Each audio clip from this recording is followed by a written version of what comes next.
أعوذ بالله السميع العليم من الشيطان الرجيم بسم الله الرحمن الرحيم الحمد لله رب العالمين وبه نستعين وصلى الله على محمد وعلى الطاهرين وعلى الله عليهم أجمعين من الآن إلى قيام يوم الدين آمين رب العالمين. Une vidéo traitant de la croyance de la secte Bakri, une croyance marginale mais qui existe quand même dans leur texte, parlant des versets sataniques, comme quoi le prophète sallallahu alayhi wa alayhi, à un moment donné, a accepté certaines choses qui viennent du shirk, pour après le réfuter dans l'instant, et il a été inspiré par Shaitan, na'udhu billahi min dhalik.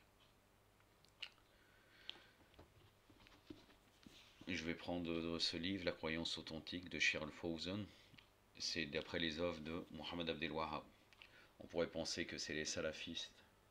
Bon, ils vont me dire pourquoi t'emploies le terme salafiste, c'est nos ennemis. Personnellement, je ne m'adresse pas à vous, je m'adresse aux chiites. Je n'ai pas à m'adapter à vos termes. C'est-à-dire, quand vous m'écrivez, soit vous posez des questions, quand je tiens à vous le dire, soit vous commentez d'une manière intelligente, mais pour me dire pourquoi tu as dit ça, c'est en contradiction avec tel truc. Si je m'adresserais à vous, ça serait légitime. Mais je m'adresse aux chiites. Revenez sur ma chaîne. Je vous dis ça parce que depuis que j'ai fait la vidéo sur Yassine Salaf, et le pire c'est que je m'adressais uniquement à un chiite, je lui répondais, il m'a demandé son avis, j'ai quand même propagé la vidéo. Il y a certains Bakri qui polluent pas tous, mais beaucoup qui commentent, polluent mes vidéos, en regardant toutes les vidéos et en commentant comme si il s'adresse à un Bakri. C'est quand même totalement aberrant. Donc le terme salafiste, je tiens à vous préciser, vous ne voulez pas l'accepter, c'est votre problème à vous. Il me semble qu'en arabe c'est salafiyoun. Hein, alors on ne doit pas dire salafiste. Par exemple, je l'ai déjà dit à un frère quand je lui expliquais cela, les Ikhwan Muslimin, hein, les frères musulmans d'Égypte, quand ils se sont retrouvés en prison et comment ils ont réfléchi à savoir comment on va appeler notre mouvement, ils ont dit, comme tout le monde est des musulmans et nous on essaye d'être plus attachés à la religion, on va s'appeler Islamiyoun. Arjokom, comment traduisons Islamiyoun? On le traduit par islamiste. Donc vous ne voulez pas appeler salafiste, c'est votre problème. Et encore une fois, je ne m'adresse pas à vous. Donc cette remarque-là, elle est faite. Si vous êtes uniquement en train de jouer sur les mots, c'est votre problème. Donc le livre La croyance authentique d'après de Mohammed Abdel Wahhab, hein, c'est une compilation de livres. Et là, c'est le livre qui parle de la biographie de notre prophète sallallahu alayhi wa sallam. Enfin aussi en vérité c'est pas le même prophète, mais on va convenir, comme là il va parler soi-disant d'un prophète qui s'appellerait Mohammed sallallahu alayhi wa sallam, mais comment il le décrit, ça n'a rien à voir avec nous. Donc 6 événements de la vie du prophète d'après l'œuvre originale de Cheikh Mohammed Abdel Wahhab, avec son explication de la plume de son éminent Cheikh Saleh al-Fawzan. Ce que je vais vous citer est présent dans Tabari. D'une manière sûre dans la chronique de Tabari, je l'ai déjà lu, et forcément par rapport à l'ombre de ces versets qui vont être cités dans le Tafsir Tabari. Donc ce n'est pas une croyance venant du Minhaj Salafi, mais c'est une croyance qui vient du bakrisme en général, avec beaucoup de gens sûrement qui le rejettent, j'en conviens, mais ça reste quand même que c'est dans vos livres.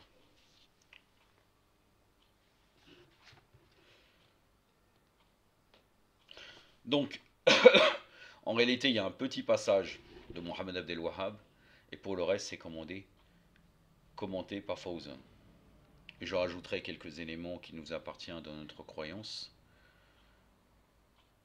Et après, je terminerai là, mais c'est un passage assez long. Vous allez voir qu'il va relier à ça, à vos shirk, alors que ça n'a strictement rien à voir. Donc le troisième événement dans ce livre de Mohammed Abdel Wahhab, c'est l'histoire où le prophète sallallahu alayhi wa sallam récita la sourate, les étoiles. Tous les versets que je vais vous citer, je ne les cite pas. Je ne vais pas vous les citer en arabe, car ça n'a aucune valeur d'argument pour nous. Avez-vous vu, donc sourate al-Najm, avez-vous vu Lat al-Uzza, Shaitan introduit dans sa récitation d'après, regardez, il commence directement. Tels sont les grands Ranek, Garanik, dont l'intercession est expérée.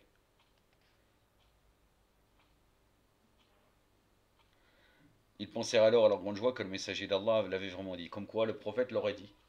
Qui est-ce qui parle? S'ils ont cru que c'était Allah, c'est Shaitan. Ils ont entendu une voix de Shaitan. S'ils entendent une voix, c'était pas Shaitan. C'est-à-dire le prophète sallallahu alayhi wa sallam aurait dit ça à ce moment. Et d'ailleurs vous allez voir. Ils vont montrer comme quoi ça serait le prophète. Ils s'exclamèrent que c'était exactement ce que nous voulions. Nous avions conscience, prétendait-il, qu'Allah seul détient le pouvoir de faire le bien et le mal sans avoir aucun associé dans ce domaine, mais nous passons par nos idoles afin qu'elles intercèdent en notre faveur auprès de lui. Puis au verset de la prosternation, le prophète sallallahu alayhi wa sallam se prosterna et les païens se prosternèrent avec lui. Ils se prosternent pour qui? Ils viennent reconnaître les idoles, ils se prosternent, na'udhu billah. La nouvelle courut alors que les païens s'étaient réconciliés avec lui, celle-ci parvint aux oreilles des musulmans immigrés d'Abyssinie qui prirent aussitôt le chemin du retour. Entre-temps, le messager d'Allah sallallahu alayhi wa sallam contesta la parole qui fut insufflée dans sa récitation. Voilà, insufflée dans sa récitation. Donc, il parle, et là, à ce moment-là, il y a des paroles qui viennent de sa bouche, na'udhu billah, sa bouche bénie de Shaitan. On va revenir sur l'interprétation du verset, sur ça, d'après Al-Bayt al-Salam.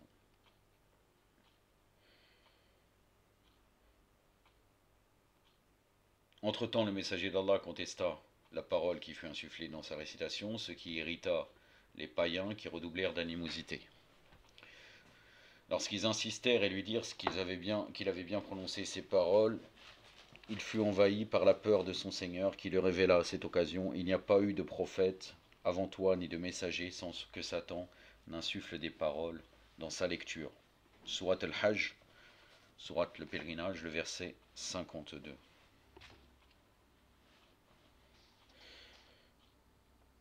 Celui qui comprend bien cette histoire et qui doute ensuite de la religion du prophète sallallahu alayhi wa sallam sans faire la différence entre la sienne et celle des païens aura vraiment été éloigné par le Seigneur. Surtout si on sait que tels sont les grands Ranik fait allusion aux anges. Allahu Akbar. Donc là, il aurait dit: avez-vous vu la Tel Oza? Tels sont les grands Raner dont intercession est espérée. Et Mohammed Abdel Wahhab nous dit non, ça concerne les anges. Très logique, très logique et raisonnable. Bien sûr, c'est de l'humour noir, vous en doutez bien. Et il dit qu'il aurait été éloigné de son Seigneur, celui qui doute. Moi, personnellement, j'ai cette histoire, je doute. J'ai dit qu'est-ce que ça veut dire? C'est-à-dire le prophète, il parle au nom de Shaitan. Subhanallah. Bon, maintenant, que dit Fawzan? Au lieu de réfuter cette histoire, il va la confirmer. Cette histoire que le shir vient de raconter fait partie de la sira prophétique. Elle est connue sous le nom de l'histoire des Garanik. Comme le raconte le shir, le prophète sallallahu alayhi wa sallam récita la sourate Les Étoiles en présence des musulmans, mais aussi des païens. Il arriva au passage: avez-vous vu Lat el-Uzza et Manat, la troisième du lot?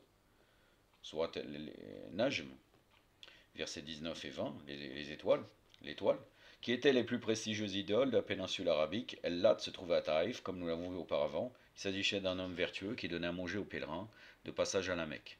Après sa mort, sa tombe servit de lieu de culte et était convoitée pour la baraka, à la manière de ceux qui recherchent la baraka des gens pieux. Ainsi donc agissaient les païens de l'ère pré-islamique qui lui demandaient d'intercéder en leur faveur auprès d'Allah, étant donné qu'il eut une vie pieuse. El-Uzza était une des idoles des Mécois, située près de Arafat. C'était un édifice perché sur plusieurs arbres et convoité pour la baraka. Quant à Manat, c'était une idole qui se trouvait entre la Mecque et la ville actuelle de Médine, à Haïl Mouchalil, plus exactement. Plus proche de Médine, elle était située non loin de la montagne Qurdayd. Elle appartenait aux tribus des Hawz et des Khazwaj. En guise de vénération, elle servait de lieu de sacralisation pour le pèlerinage. Allah révèle donc: avez-vous vu la Tel Uzza et Manat, la troisième du lot? C'est-à-dire, informez-moi au sujet de ces idoles. Est-ce qu'elles sont en mesure de vous être utiles ou de vous causer du tort? Elles n'ont déjà pas pu se protéger elles-mêmes. Le jour où le messager d'Allah sallallahu alayhi wa sallam les fit détruire à la conquête de la Mecque. Si elles avaient réellement été des dieux, elles se seraient défendues. Ainsi Allah a réprimandé les païens qui étaient attachés à ces idoles, ne détenant le pouvoir de faire ni le bien ni le mal. Après avoir lu ce verset, Shaitan, Satan, de sa voix prononça des paroles qu'il insérera dans la récitation du prophète sallallahu alayhi wa sallam. C'est-à-dire comme quoi, Shaitan, il aurait pris la voix du prophète. On peut comprendre ça. Voici ce qu'il insuffla. Tels sont les grands ra'aners dont l'intercession est à espérer. Ces paroles dont Satan est l'auteur furent insufflées dans la lecture du prophète sans que ce dernier ne se rende compte. Vous vous rendez compte? Vous vous rendez compte? C'est-à-dire que Shaitan, il aurait parlé au nom du prophète. Des versets sataniques.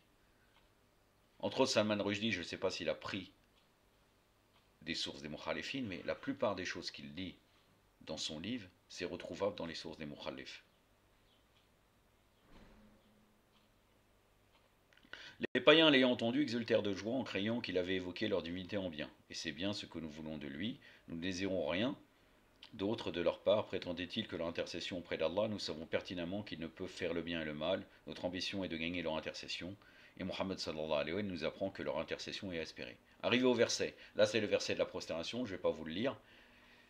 Ce verset fait partie des 4 versets où la prosternation est obligatoire. Quand vous l'entendez, vous devez vous prosterner.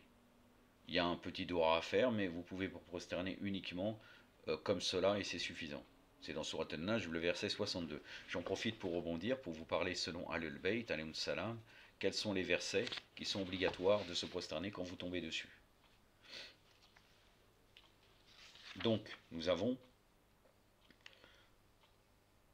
le verset 15 de la Surat 32, Es-Sajda, c'est celui qui est évoqué là. Non, pardon, je m'excuse, nous sommes dans la sourate Najm. Le verset 35 de la sourate 41, 38 de la sourate 41, c'est la sourate Al-Fusilat. Le verset 62 de la sourate 53, sourate Al-Najm, là c'est ce verset-là. Le verset 19 de la sourate 96, Al-Halaq, le Kalogo 200. Quand nous entendons ces versets, nous devons nous prosterner. Nous devons nous prosterner si quelqu'un à côté de nous le récite. Si par exemple c'est une cassette ou un enregistrement, un CD, une cassette, bon moi vous savez très bien que je suis de l'ancienne génération, donc je vous parle de cassette, mais CD, vous l'entendez à travers YouTube, vous n'avez pas à vous prosterner. Donc arrivé au verset de prosternation qui se trouve à la fin de la sourate, le prophète sallallahu alayhi wa sallam se prosterna et les musulmans l'imitèrent dans un premier temps, avant de se faire rejoindre par les païens que fit exulter cette parole insufflée par Shaitan. Insufflé, c'est-à-dire qu'il parle. Le prophète sallallahu alayhi wa sallam, il est en train de parler et les gens entendent la voix du prophète alors que c'est Shaitan. Et le prophète ne remarquerait pas, na'udhu billah. On va revenir sur le sujet de l'infaillibilité du prophète à travers Al-Bayt, alayhi salam. Tout ça est bien entendu impossible. El-Walid ibn Mughir a été trop vieux pour pouvoir se prosterner avec le groupe. Il se contenta de poser une poignée de terre sur son front. La nouvelle se répandit que le prophète sallallahu alayhi wa sallam fit la paix avec les païens et qu'il tolérait désormais le culte qui rendait Al-Uzza et Manat afin d'obtenir leur intercession. Vous imaginez que si la nouvelle s'est propagée, c'est-à-dire que le prophète, il a continué. C'est-à-dire c'est pas seulement Shaitan l'aurait insufflé, na'udhu billah, il est resté dans cette idée jusqu'à qu'après il entend que les gens vont arriver. Il se réconcilier, le prophète se serait réconcilié avec les mouchriquines, donc rentrons dans nos pays. Allahu Akbar. Les musulmans immigrés en Abyssinie entendirent la rumeur que le messager sallallahu alayhi wa sallam s'était réconcilié avec les païens et qu'il avait même embrassé la foi. C'est alors qu'ils prirent le chemin du retour. Arrivés à Mecca, ils trouvèrent que la nouvelle était fausse, que les païens s'acharnaient autant contre le messager sallallahu alayhi wa sallam qu'ils faisaient subir autant d'oppression aux musulmans. Regardez, c'est après, subhanallah, vraiment vous êtes des maudits. Le prophète, voilà, il apprend par la suite cela. Il sait même pas, il a parlé au nom de Shaitan, il sait même pas. Et après, quand ils reviennent, le prophète apprit que les paroles suivantes lui furent imputées, tels sont les grands ra'aners dont l'intercession était espérée. Il en fut profondément affecté, comme il en était énormément abattu. Allah révéla, il n'y a pas eu de prophète avant toi, ni de messager, sans que Satan n'insuffle des paroles dans sa lecture. Allah abroge ensuite les paroles insufflées par Shaitan, puis il distingue parfaitement ces versets, lui qui est le savant et le sage, afin qu'il fasse des insufflations de Satan, une tentation chez ceux dont les cœurs sont affectés ou endurcis. Les injustes ont certes sombré dans une grande déviation, et afin que ceux qui ont reçu le savoir sachent que c'est la vérité venant de son Seigneur, qu'il y donne foi et que leur chemin s'y soumette en toute humilité. Certes, Allah guide les croyants vers le chemin droit, quand mécréants ils ne cesseront de douter du Coran jusqu'au jour où leur viendra l'heure, à l'improviste ou un châtiment funeste. En fait, ce verset ne veut pas dire ce qu'ils prétendent lui faire vouloir dire. En réalité, ça concerne le fait que le prophète sallallahu alayhi wa sallam récite des versets, Shaitan il s'insuffle entre ce qu'il est en train de réciter et les gens qui écoutent, qui ont le cœur malade. Les gens qui ont le cœur malade, ils comprennent autrement, et c'est Shaitan qui leur a inspiré. Le verset que je viens de citer, c'est Surat al-Hajj, versets 52 à 55. Allah a donc frappé de nullité les paroles que le diable a insérées dans la récitation du messager, sallallahu alayhi wa sallam, il les a abrogées dans le sens où il les a supprimées. Puis il a établi dans le sens où il l'a validé, certifié, confirmé les versets qu'il a révélés sur la condamnation des idoles et de leur adoration. En résumé, cette histoire est apportée par Ibn Abbas avec une chaîne narrative qui remonte au prophète sallallahu alayhi wa sallam sans interruption, mortasil. Vous imaginez? Il se base sur la chaîne de transmetteur pour parler d'une chose qui est totalement contradictoire dans la croyance. Alors que dans Ahlul Bayt, nous devons regarder le texte en premier lieu et après la chaîne de transmetteur. Elle est rapportée également par certains tabi'in. Donc tabi'in, c'est des successeurs des compagnons qui l'attribuent au prophète sans pour autant en avoir été informés par des compagnons. Ces chaînes de transmission sont donc interrompues, morsales. Quand elle est rapportée par Ibn Abbas, elle serait pas interrompue. Et quand elle est rapportée par les tabi'in, elle serait interrompue. Certains savants, à l'image d'Ibn Kassir, remettent en question son authenticité. Ce dernier explique que ces chaînes narratives sont soit morsales, soit munkratères.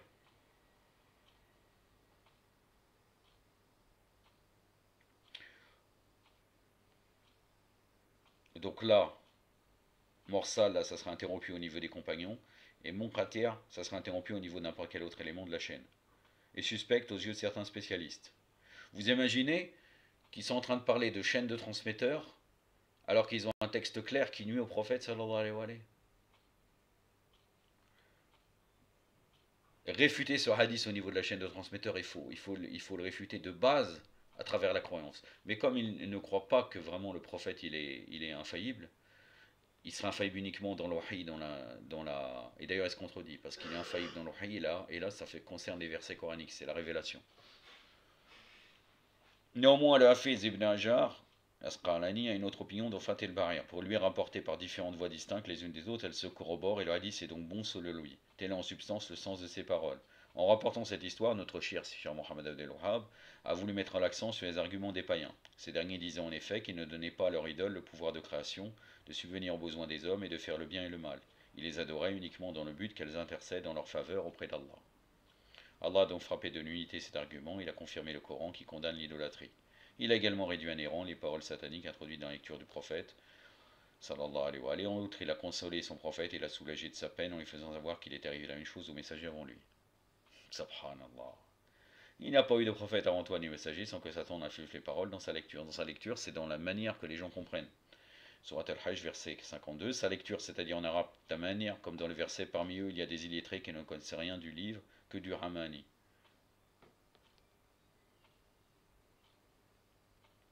Surat al-Baqarah, verset 78, c'est-à-dire qu'ils connaissent la lecture sans saisir le sens des mots. Donc là, ça confirme exactement. C'est-à-dire c'est un problème de lecture, c'est les gens qui ne comprennent pas. Le poète utilise Tamana dans ce sens-là en faisant éloge de Osman, l'arnatullah alayhi, à travers les vers. Il a lu Tamana du début de la nuit et juste avant l'aube, il rencontra le destin. Ces vers font référence à la nuit de l'assassinat de Osman, le calife usurpateur. Au début, lui marque troisième calife, mais moi je dis le calife usurpateur, au début de laquelle il se consacra à la prière et à la lecture du Coran. Puis les Kharijites firent éruption chez lui, bien entendu, c'est les Kharijites, soi-disant des Kharijites, ceux qui vont se révolter, alors que certains faisaient partie des meilleurs compagnons de l'imam Ali, alayhi salam, comme entre autres Sarsa ibn Sohan ou bien Mohammed ibn Abu Bakr,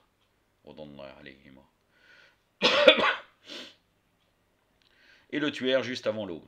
Le passage qui nous intéresse de ces vers, c'est l'expression tamanar qui signifie ici lire le Coran. Tamani a donc le sens de lecture. Le prophète lisait donc le Coran sans que Satan n'insuive des paroles dans sa lecture du Coran. Omnia, autrement dit dans sa lecture. Alors il fut introduit dans sa lecture des paroles qui donnent l'impression d'être celles du messager alors qu'elles venaient de Satan. C'est incompréhensible. C'est incompréhensible parce qu'il a dit que le prophète sallallahu alayhi wa sallam n'avait même pas remarqué que Satan avait parlé en sa bouche et qu'après les musulmans ont commencé à revenir en disant ça y est, il s'est réconcilié. Donc là, vous prenez le début et vous revenez là, c'est en contradiction. Cependant, Allah ne laissa pas faire, il abrogea la parole de Satan et distingua parfaitement ses versets. Donc certains versets seraient les versets sataniques qui ont été abrogés. Lui qui protège sa religion et son livre, le passage qui nous intéresse de ce récit, c'est que les païens exultèrent de joie car ils étaient convaincus que le messager ne voyait plus en mal le recours à l'intercession des idoles. Mais Allah ne fera pas de nullité ces inflations sataniques qui a été permis sous aucun prétexte de vouer l'adoration à quiconque en dehors de lui, que ce fût dans le but d'obtenir intercession des idoles ou pour toute autre raison. Ça n'a aucun rapport. La fin n'a aucun rapport avec ce qui est dit dès le départ. Mais il nous ramène toujours dans l'histoire du shirk, etc. Je vais terminer avec les credos du schisme. Cheikh Mohammed Ben Roda Muzaffar. J'ai cherché dans d'autres livres, j'avais pas trouvé sur l'infaillibilité. J'ai pensé que Shir al-Kolayni, qui pour moi a une valeur beaucoup plus grande à mes yeux que Mohammed Reda Muzaffar, sans aucun doute, que j'allais trouver un passage au début, parce qu'au début de Al-Kafi, vous trouvez que Shir al-Kolayni a résumé un peu la croyance. Il explique un peu la croyance. Je pensais qu'il allait parler des prophètes et des imams comme étant infaillibles, mais ce n'est pas été le cas.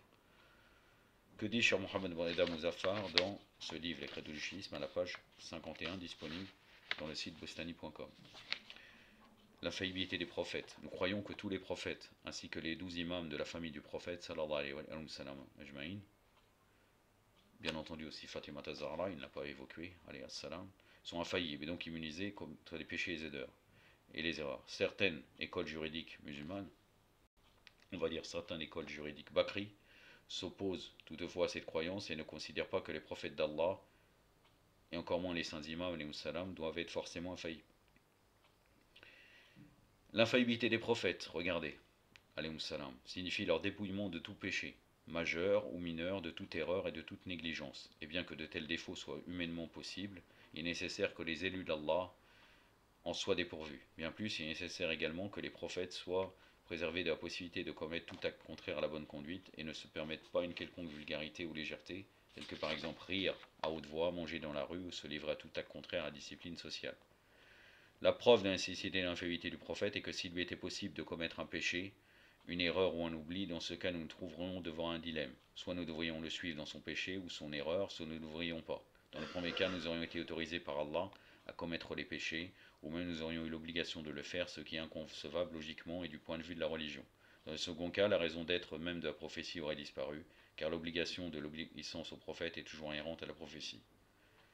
Et si nous admettions que ces actes ou ces paroles puissent avoir la possibilité du péché ou de l'erreur, nous devrions alors envisager de ne pas suivre dans tel ou tel enseignement ou commandement, il s'ensuivrait que la raison d'être même de la prophétie disparaîtrait, et le prophète deviendrait un homme comme n'importe quel autre, et sa parole et sa conduite n'auraient plus cette haute valeur absolument crédible. De même, il s'ensuivrait qu'on n'aurait pas à obéir nécessairement à ses ordres et qu'on n'aurait pas une confiance absolue dans ses paroles et ses actes. On n'aurait pas une confiance absolue dans ses actes parce que, étant donné qu'il ne serait pas infaillible parfois, on se dirait est-ce que cette parole appartient à une chose infaillible de révélation ou bien une parole humaine.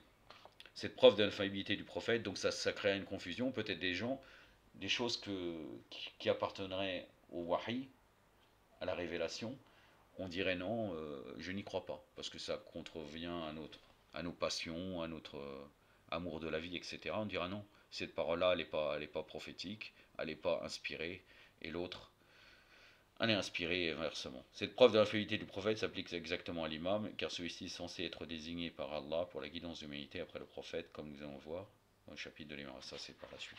Pas... Donc, en fin de compte, vous voyez très bien qu'il est impossible que le prophète aurait parlé au nom de Shaitan, na'udhu billah.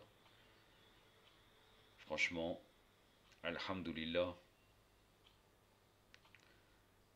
qu'Allah nous a guidés vers la wilaya pour arriver à la limite et qui nous a fait sortir de la limite de l'animalité. Alhamdulillah bil wilaya Ali Amir al-Mu'minin alayhi salam. Je termine avec un petit récit. Prenez dans ce livre, puisque j'ai terminé Mémorial des Justes, et je vous parlais un peu d'un récit concernant Salama, présent dans Mustadrak el-Wasa'il d'Al-Mirza Nouri, volume 2, page 404. Salama avait cité un jour Abu Salama était revenu de chez le messager d'Allah, sallallahu alayhi wa sallam, où il m'avait dit j'avais entendu le prophète dire quelque chose qui m'avait rendu très gai. Là, le prophète avait dit quand un des musulmans aura subi une catastrophe, s'il prierait Allah en suppliant pour le compenser, Allah compenserait sa catastrophe et le fournirait de sa grâce. Puis Salama avait dit, lorsqu'elle avait appris cette phrase par cœur, Salama avait dit, lorsqu'Abu Salama était mort, j'avais prié Allah pour qu'il ne compense cet incident, mais j'avais dit à moi-même quelle récompense ou quelle grâce Abu Salama m'avait laissé. Lorsque les délais d'après la mort de mon mari avait passé, le prophète sallallahu alayhi wa sallam m'avait visité et où je tannais des cuirs nommés ahab. Ahab, ça signifie le cuir. Puis j'avais lavé mes mains en mettant un coussin pour qu'il s'assoie où il m'avait demandé comme une fiancée, c'est-à-dire il l'avait demandé en mariage. Quand il avait terminé sa parole, je lui avais dit: oh, le messager d'Allah, est-ce que vous avez envie de moi? Mais je suis une jalouse et je suis maintenant une vieille ayant des enfants. Le prophète lui avait dit: en ce qui concerne l'âge, moi aussi j'ai le même cas, et en ce qui concerne les enfants, je considère ceux-ci aussi comme mes enfants. Elle avait dit: dans ce cas, j'avais accepté, où le prophète sallallahu alayhi wa sallam s'était marié avec elle. Alors Salama avait dit: Allah m'avait récompensé après Abu Salama. Vous voyez que Salama décrit certains de ses propres défauts, mais en réalité, comme vous savez très bien, elle était parmi les femmes les plus vertueuses des femmes du prophète sallallahu alayhi wa sallam. Et elle est certes une mère des croyants légitimes. أكتفي بهذا القدر وصلى الله على محمد وعلى آله وصحبه الطاهرين والسلام عليكم ورحمة الله